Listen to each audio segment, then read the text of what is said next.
Abans anem amb una altra secció que sempre els dimarts ens visita i aquest cop és a C9 amb Sílvia Panadeiros, que ja la tenim connectada. Hola, Sílvia. Hola, Elena. Buenos días. ¿Qué tal? Buenos días. ¿Cuánto tiempo sin aparecer ¿Cuánto tiempo? por aquí? Tienes razón. Oye, hoy vamos a hablar de situaciones incómodas de la comunicación no verbal. ¿Qué es una situación incómoda? ¿Qué podríamos llamarle situación incómoda?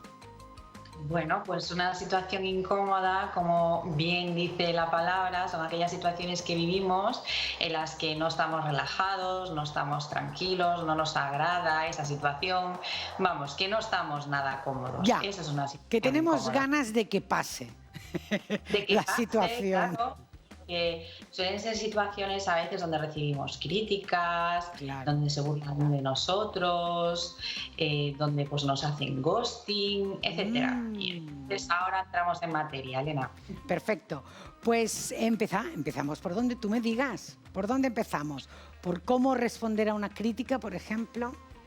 Por ejemplo, las críticas que están a la orden del día, ¿no? Y bueno, es imposible no recibir críticas en situaciones cotidianas. Yo creo que todo el mundo las ha recibido en algún momento de sus vidas, ¿no? Sí. Bien sea pues, a nivel laboral, bien sea en tu entorno más cercano, en tus amigos, amistades, pareja, etcétera, ¿no? Entonces, que tenemos que ser conscientes de que no podemos gustar a todo el mundo y que las críticas son más comunes de lo que parecen. Sí, porque además a veces decimos, no, pero es una crítica inconstructiva. No, o sea, cuando te dicen que es una crítica constructiva, para mí no es una crítica, para mí es un consejo lo que estás dando. Para mí la crítica es cuando criticas algo negativamente. Claro. Y eso es un matiz que me gustaría decir y hoy en relación con la comunicación no verbal. Y es que en la mayoría de las críticas que recibimos no podemos tomarlas a nivel personal, porque somos criticados sobre todo por gente de nuestro entorno. Y muchas veces esas personas no tienen una mejor manera de expresarse o de decir las cosas. Claro. No lo hacen malintencionadamente y tú te lo tomas como una crítica. Entonces ahí pues es un foco de malos entendidos y la clave está en no tomárselo a nivel personal. No, y además diferenciar qué tipo de crítica, ¿no? Si es una crítica maligna, bueno, la suerte es que a partir de una cierta edad, oye, te embadurnas de aceite el cuerpo y te resbala toda la crítica, ¿no? Pero sobre todo diferenciar eso, qué tipos de críticas. Si es una metedura de pata de crítica, pues tú lo ves, ¿no? Pero cuando hay maldad, Claro. pues también es otra manera, ¿no? Es otra manera y una buena manera de reaccionar ante una crítica así, pues es no ponerse a la defensiva, ¿no? Claro. Porque si alguien te critica, pues hay que aceptar que no gustamos a todo el mundo y no reaccionar pues levantando la voz o con actitudes defensivas, expresiones, que no se dé la persona cuenta de que, bueno, pues que te ha molestado esa crítica. Esa es una buena manera de reaccionar, por ejemplo. Claro. Oye, y aquellos momentos que de repente pues estás así en grupo o estás hablando con una amistad o lo que sea y de repente hay ese silencio incómodo que nadie se atreve a romper. O sea, es como cuando queda la última aceituna que nadie se atreve a comer, ¿no? Ese silencio... Claro. Pues ese silencio incómodo, ¿qué hay que hacer en esos silencios? Pues en esos silencios incómodos que son muy comunes a veces en grupo, lo que tú dices, que estás con un grupo de gente y de repente pues nos quedamos todos en silencio, bien porque pasó algo, Claro. o bien porque alguien dijo algo que no es lo más adecuado. Alguien metió la pata. Claro, alguien metió la pata. Pues una buena manera es responder con el sentido del humor. Claro. Cuando todos nos quedamos en silencio, oye, la típica frase de ¿ha pasado un ángel? ¿Nunca la has escuchado? Sí, hombre, que se ha pasado Pues, un ángel. Han pasado. es Yo creo que los ángeles van de un lado al otro. Sería una buena respuesta. Sí. Y rompes el hielo y Claro. retomas la conversación. Por ejemplo, también puede pasar que en vez de estar con un grupo de personas, estés con una persona y te quedes pues en silencio con esa persona porque bueno, no Claro. tienes un nivel de confianza elevado y a veces pues no sabemos cómo reaccionar ante ese tipo de situaciones. Sí, pues marcharnos, sí cambiar de tema. Entonces, una buena manera sería, por ejemplo, interesarse por esa persona, hacerle preguntas a esa persona, Claro. preguntarle pues sobre la vida de esa persona, persona, sobre su trabajo, a veces sacar temas nada comprometidos, como puede ser las vacaciones, el tiempo, el famoso tiempo, que a veces Mira, hablamos en el ascensor. correcto, exacto. Mira, yo te voy a confesar una situación incómoda que a mí me ha pasado aquí más de una vez, por suerte no muchísimas veces, ¿no? Pero alguna Claro. vez me ha pasado entrevistar a alguien que viene a presentar, pues a lo mejor su libro o su álbum, lo que sea, y Sí. sus contestaciones son sí, no, sí, no. Vueltas. Y dices, pero si me lo tienes que vender. Entonces son situaciones incómodas. Pues en ese momento yo creo, Elena, que no te queda más que hablar. Bueno, Pues estás en suerte, directo sobre todo. mira, suerte que a veces yo no paro, si no, no sé lo que haría. Pues sí, es una situación realmente incómoda, claro, Claro. sí, sin duda alguna. Luego también tenemos, que yo tengo mi teoría, el tema del ghosting, el famoso Bueno, ghosting. el famoso ghosting, ¿no? Que vamos a explicar lo que es Sí. cuando una persona con la que tú tienes un determinado trato, pues de repente desaparece, se esfuma y sin ninguna explicación te deja pues de contestar por WhatsApp, incluso de saludar por la calle, de hablarte, de interactuar en redes contigo. Y entonces, claro, la persona que se queda del otro lado no sabe muy bien qué es lo que pasa porque no ha habido ninguna explicación de por medio, ¿no? Y eso genera mucha pues, ansiedad, frustración, sobre todo si tienes en cuenta el nivel de relación que tú tenías con esa persona. Claro, claro. ¿No?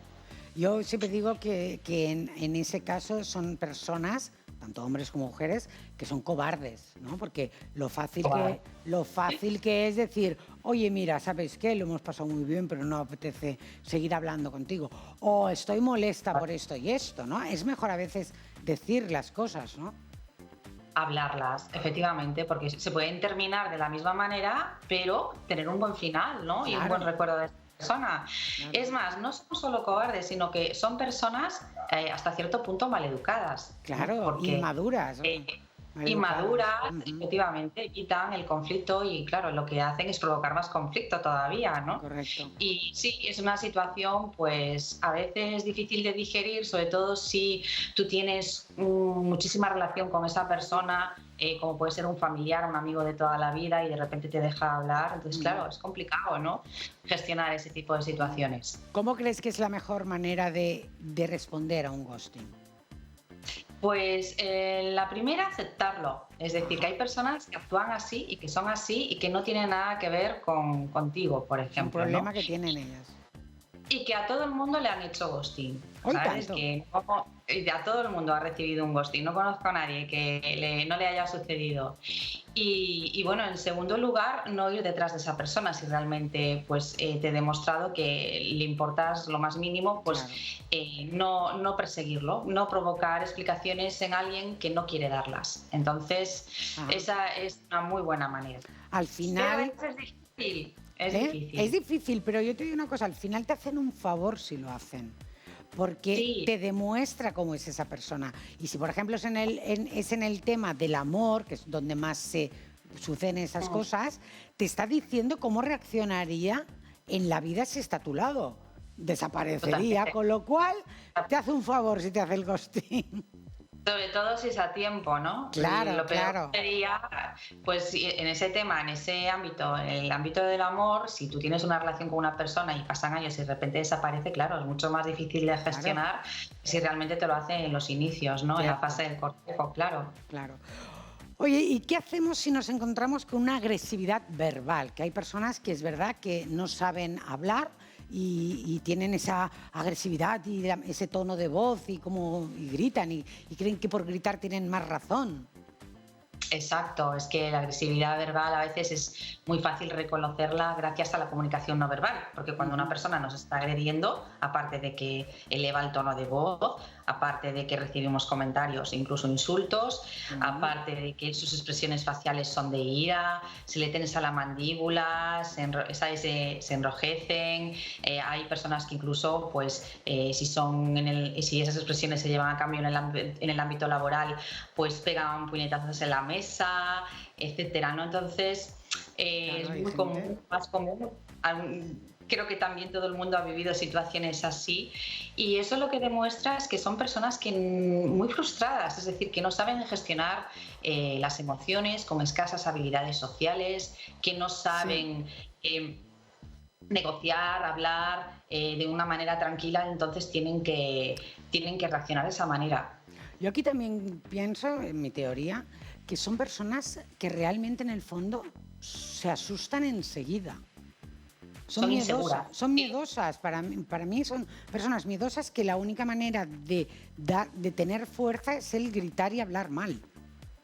Son personas inseguras, claro. Sí, que pueden tener esa manera de reaccionar, pero también pueden ser personas muy controladoras. También. Cuando ven que controlan la situación, claro. pues se comportan de esa manera para tener el control, ¿no? Son personas autoritarias. Sí, totalmente. Entonces, bueno, nos podemos ir de un extremo al otro, según cómo se tuerza la situación.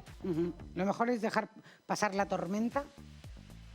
Lo mejor, claro, es reaccionar, si reaccionas de una manera calmada, con un tono de voz adecuado, no elevar y no responder de la misma manera para no escalar el conflicto, digámoslo así, ¿no? Y muchas veces cuando, se sobrepasa la situación, pues poner límites, ¿no? Y decir, oye, mira, si me sigues hablando de esa manera, me voy a tener que ir y vamos a tener que... en otro momento. En otro momento. ¿No? Claro. Y por último, las situaciones pasivas agresivas. ¿Cuáles son estas situaciones? Las situaciones pasivas agresivas pues son muy comunes. Tú imagínate que estás comiendo, cenando con un grupo de amigas y alguna amiga tuya pues no te habla, no te mira a la cara, te ignora durante toda la comida. Claro, tú no sabes muy bien por qué, tú notas que tu amiga no está bien porque te está ignorando, pero sin embargo ya no está confrontando esa situación. Es un ejemplo, que a veces hay muchos otros, pero es más común. Es decir, es una manera muy amable o indirecta de agredir a la otra persona. Entonces, claro, esa persona se siente agredida, aunque no lo estén haciendo directamente. Claro. Bueno, yo ahí me podría meter, porque yo soy de las que si me enfado me pongo en silencio y no digo nada. Claro, hay hasta gente que me pasan unos minutos, porque tengo la suerte que el enfado me duran 2 minutos y medio o menos. No, hay gente que le dura días y semanas. Claro. Yo hay veces, yo te lo prometo, que alguna vez yo me he enfadado y al cabo de un rato me dicen, ¿se te ha pasado? Y yo no me acuerdo ni de qué me he enfadado. O sea, imagínate. Bueno, pues es una situación pasivo-agresiva si atacas con el silencio, pero que te dura pues unos minutitos. Nada, no pasa nada. Poquito y ya está. Muy bien, Silvia, muchísimas gracias. La semana que viene nos vamos de vacaciones, pero después de Semana Santa, la semana del 24 creo que es, volvemos a estar aquí y más comunicación no verbal. Por supuesto, Elena. Gracias, Silvia. Igualmente.